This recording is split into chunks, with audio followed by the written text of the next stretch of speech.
It isn't over until it's over. That was the mindset of the Hawkeyes in their last home game of the season as they squeezed past Michigan State, with Drew Stevens capping it off. By halftime, the Hawks had only put one score on the board with the help of Caden Weecham taking one to the house, breaking the school return touchdowns record, making it a 7-3 game. If you're kicking it to him, you got problems probably. I don't know if I've ever been around a player like that, that electric, that much juice. Thank God he's on our team today, because, we would have been in trouble for sure. Michigan State came into the second half hot, eager for their first Big Ten win, scoring 2 touchdowns and taking the lead in the third quarter.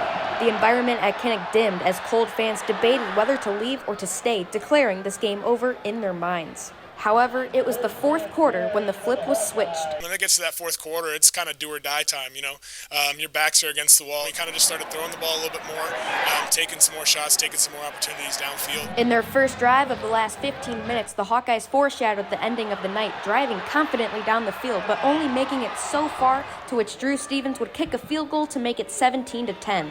The comeback continued as Mark Gronowski threw his 100th career touchdown, sending the remaining fans in Kinnick out of their seats. Tie game. You got to continue to stay in the present moment the entire time.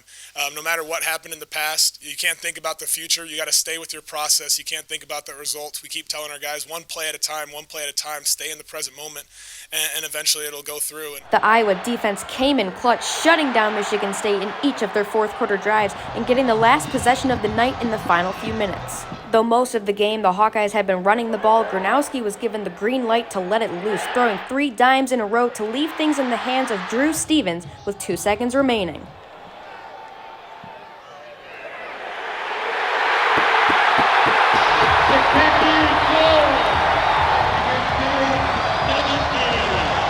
My senior game in high school, last time I ever played in my high school stadium, I missed a game-tying field goal.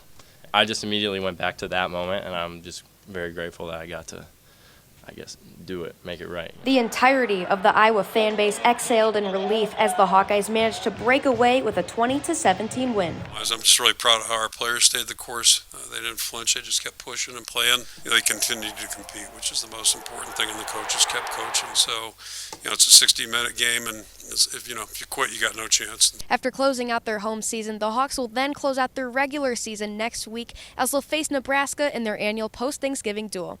From Kinnick Stadium, Elise Scan, DI TV Sports.